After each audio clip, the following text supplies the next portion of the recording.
Bismillahirrahmanirrahim. Assalamualaikum warahmatullahi wabarakatuh. Alhamdulillah wassalatu wassalamu ala rasulillah amma ba'du.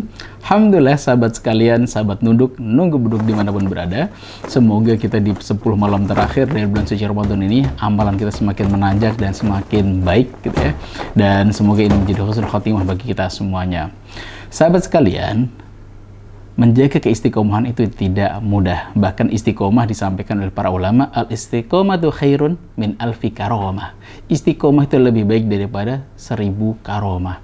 Kalau ada orang sakti, Masya Allah, ulama Allah muliakan dengan karomah-karomah, bisa jalan di atas air gitu ya, bisa memotong jarak dan waktu gitu, bisa minta doa yang langsung diijabah subhanahu wa ta'ala, itu bagian dari karomah.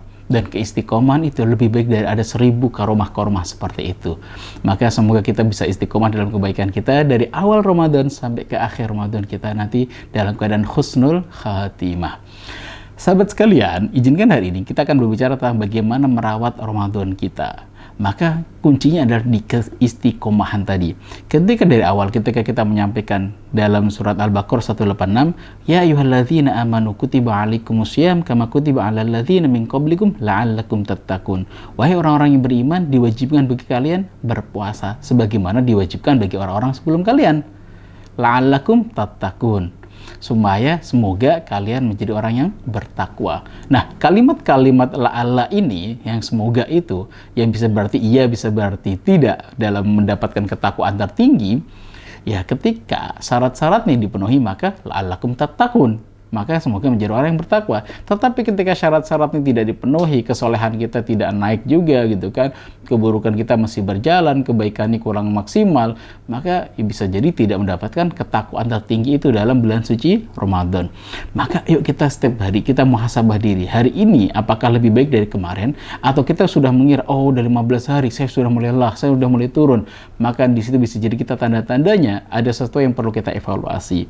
Maka saya ingatkan kembali ketika Ibnu Katsir menafsiri surat Al-Lail ayat 5-10, fa amma man a'ta wattaqa, dan adapun orang-orang yang bersedekah dan dia dengan ketakwaan, wasaddaqa bil husna, dan dia membenarkan kebenaran itu, fasanuyassiruhu lil yusra, maka akan kami mudahkan jalannya menuju kemudahan. Dari kalimat ini, dari ayat 3 ayat ini, maka muncullah sebuah kaidah, min sawabil al-hasanah al-hasanatu ba'daha. Dari pahala sebuah kebaikan adalah mudah melaksanakan kebaikan selanjutnya. Maka cek kembali ketika kita diterima amal Ramadan kita di 10 malam pertama, maka 10 malam kedua semakin semangat. Tapi na'udzubillah kalau misalkan kita bagian dari orang-orang kena penyakit muntaber gitu ya kan, mundur tanpa berita. Ketika di sholat seharusnya kita ada gitu. Kemarin saya nanya Pak DKM, Pak ini memang segini setengah dari masjid saja. Tidak Ustadz, sebelumnya penuh sampai di halaman. Oh gitu ya, sekarang banyak kemajuan, mundur tanpa berita. Mungkin kalau majunya gara-gara mungkin sudah mudik duluan, masuk akal lah ya, pengen beribadah dalam bentuk yang lain, ibadah sosial, silaturahim dan sebagainya. Tapi ketika mundurnya karena mungkin jadinya tidak berjamaah, tidak sholat tarawih lagi gitu kan, tilawah sudah mulai berkurang, maka yuk kita muhasabah diri kembali. Kenapa? Min jazail ahsanah al hasanatu ba'daha. Pahala dari sebuah kebaikan adalah mudah melakukan kebaikan selanjutnya. Maka ngeceknya adalah 10 malam terakhir, Masya Allah. Terima kasih, Masya Allah. Sangat menginspirasi ketika banyak di antara sahabat-sahabat kita ngeliat postingan beberapa ustadz gitu kan. Ketika sedang itikaf, masjidnya penuh sekali gitu ya. Banyak orang beritikaf di sana, ngaji di sana bareng-bareng, Masya Allah. Maka semoga itu bagian dari tanda jazail hasanah, pembalasan dari sebuah kebaikan yang Allah tambahkan terus dan Allah ringankan.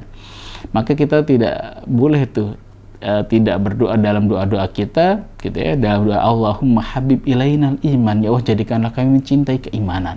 Ketika kita mencintai keimanan, ketika itikaf berasa nikmat sekali, tilawah Quran berasa nikmat sekali. Maka ketika itu, Masya Allah, habib ilainal iman, kita mencintai keimanan itu. Ketika Allah letakkan rasa bahagia kita di dalam sebuah keimanan, kita sedekah senang banget, ya Allah. Ibu kok sedekah enteng banget? Iya Ustaz, saya senang banget, bahagia banget. Berasa kayak bisa sedekah gitu. Ketika ada orang lain sedekah, dia tidak bisa bersedekah. Bukan karena tidak ingin, tapi belum ada dananya gitu kan. Maka di situ dia neteskan air mata. Itu bagian tanda bahwa Habib imannya berjalan, mencintai keimanan tadi. Pengen sih sedekah, cuman nggak bisa. Belum ada. Dan bahkan dalam riwayatnya sudah ada al-bakkaun, itu orang-orang yang ahli menangis itu ketika dalam peperangan Tabuk, para sahabat semuanya bersedekah dan semuanya pengen berperang gitu kan, berjihad fisabilillah. Ternyata ada 7 orang yang tidak punya bekal untuk jihad tadi datang pada Rasul dalam keadaan menangis, dan Rasul udah nggak ada perbekalan lagi untuk diberikan pada 7 sahabatnya ini. Bakaknya tadi, nangisannya itu pun Allah catat sebagai sebuah amal kebaikan. Kenapa? Hatinya udah digerakkan dalam kebaikan. Maka bersyukurlah ketika kita dimudahkan dalam kebaikan ini. Ada beberapa teman yang pengen banget itikaf, pengen banget memaksimalkan Ramadan di akhir ini. Qadarullah pekerjaannya belum bisa ditinggalkan. Qadarullahnya harus berkhidmat pada orang tua. Qadarullahnya punya A, B, C, dan amanah yang lainnya yang harus diselesaikan. Setidaknya ada getaran hati untuk melakukan kebaikan, itu sudah baik. Kalau qadarulahnya dimudahkan untuk menuju ke tempat kebaikan itu, maka bersyukurlah, tanda bahwa Allah memudahkan kita. Tapi kalaupun tidak, setidaknya getaran hati kita itu sebagai jawaban al-hasanah, kita pengen banget melakukan sebuah kebaikan itu. Maka yuk kita muhasabah diri kembali. Apakah semakin hari dalam suci Ramadan ini kita semakin baik ibadahnya? Apakah kita semakin semangat atau tidak? Kalau semakin semangat, semoga kita bagian dari orang-orang yang mendapatkan al-muttaqun, la'allakum muttaqun tadi, la'allakum tattaqun. Maka Bapak-Ibu rahimakumullah, bagaimana agar kita bisa mendapatkan hal itu semuanya? Perbanyaklah la haula wala quwata illa billah. Ya Allah, aku nggak mampu ya Allah untuk menjaga keistiqomahan ini ya Allah. Yang bisa adalah Engkau ya Allah. Aku sandarkan diriku kepadamu ya Allah.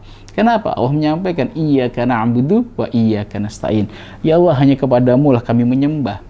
Tunduknya kita, tilawah kita, sholat kita, puasa kita, itu bagian adalah penyembahan kita kepada Allah. Ta'abudiyah kita kepada Allah. Dan Allah menggambarkan bahwa ketika kita ingin menyembah kepada Allah, iyyaka na'budu wa iyyaka nasta'in. Ya Allah, hanya kepadamu kami minta pertolongan. Bisanya kami menyembah, nundukkan hati kami kepadamu ya Allah, rukuk dan sujud kepadamu ya Allah, karena Engkau yang menolong kami.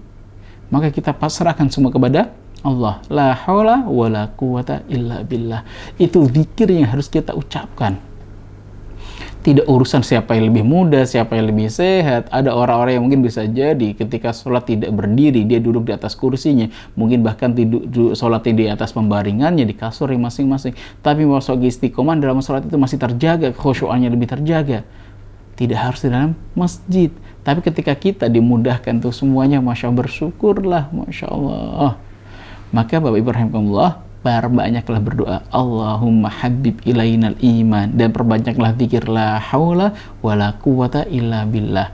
Ketika kita dikumandangkan azan, Allahu Akbar, jawaban kita Allahu Akbar wa Akbar. Asyhadu an la ilaha illallah, asyhadu an la ilaha illallah. Hayya 'alas shalah, la haula wala quwata illa billah. Yuk kita sholat. Maka jawaban kita la haula wala quwata illa billah. Kami gak mampu ya Allah, kecuali Engkau yang menggerakkan kami. Ada orang yang berat sekali, merasa sholat Allah 8 rakaat berasanya panjangnya luar biasa. Tapi tidak sedikit di antara sahabat-sahabat kita gitu ya, yang ketika sholat Masya Allah 8 rakaat, 23 rakaat dan sebagainya itu, mereka menikmatinya serasa kayak lagi dekat dengan Allah Subhanahu wa Ta'ala. Maka bayangkan bagaimana Rasulullah sampai diingatkan oleh Ibunda Aisyah, ya Rasulullah, dosamu kan sudah diampunin, kok tidak punya lagi dosa-dosa itu? Kenapa sholatnya sampai segini ya Rasulullah, sampai kakimu bengkak? Karena Rasulullah ingin menjadi hamba-hamba Allah yang bersyukur, menikmatin setiap sholat yang dilaksanakan, sampai nggak berasa bahwa kaki beliau telah bengkak. Maka bayangkan dulu ketika misalnya muda gitu kan, anak-anak muda itu yang mereka megang HP berjam-jam kuat gitu kan, sampai tangannya bengkak gak berasa di tempat PS, tempat warnet sebagainya itu, mereka nggak berasa. Kenapa? Karena mereka menikmatinya.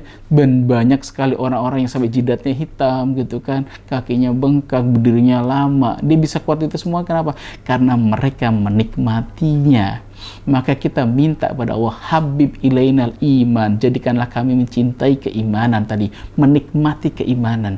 Yang pernah saya sampaikan juga, halawatul iman, rasa manisnya keimanan. Ketika kita tilawah Al-Quran, ya Allah, nikmat sekali tilawah ini ya Allah, dapat A, dapat B, dapat poin-poin tadabbur yang kita membuat kita bahagia, ya Allah, ya Allah, ya Allah gitu. Ketika kita punya persoalan dengan keluarga kita dicuekin oleh keluarga kita, bahkan dijulitin oleh keluarga, ketika itu qadarullah kita baca surat Yusuf, ya Allah, ternyata nggak ada apa-apanya dibandingkan perjuangan Nabi Yusuf ketika mengampuni, ketika memaafkan saudara-saudaranya. Tidak hanya dijulitin, bahkan dilempar, bahkan mau dibunuh. dan menjadi budak yang bertahun-tahun itu, ketika membaca itu merasa plong gitu kan. Oh Masya Allah, baca Quran itu tadi berasa mendapatkan solusi-solusi hidup Quran itu dalam hatinya.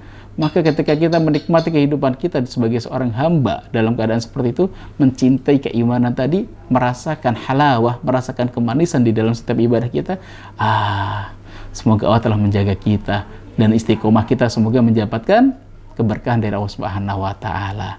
Semoga ada manfaatnya. Assalamualaikum warahmatullahi wabarakatuh.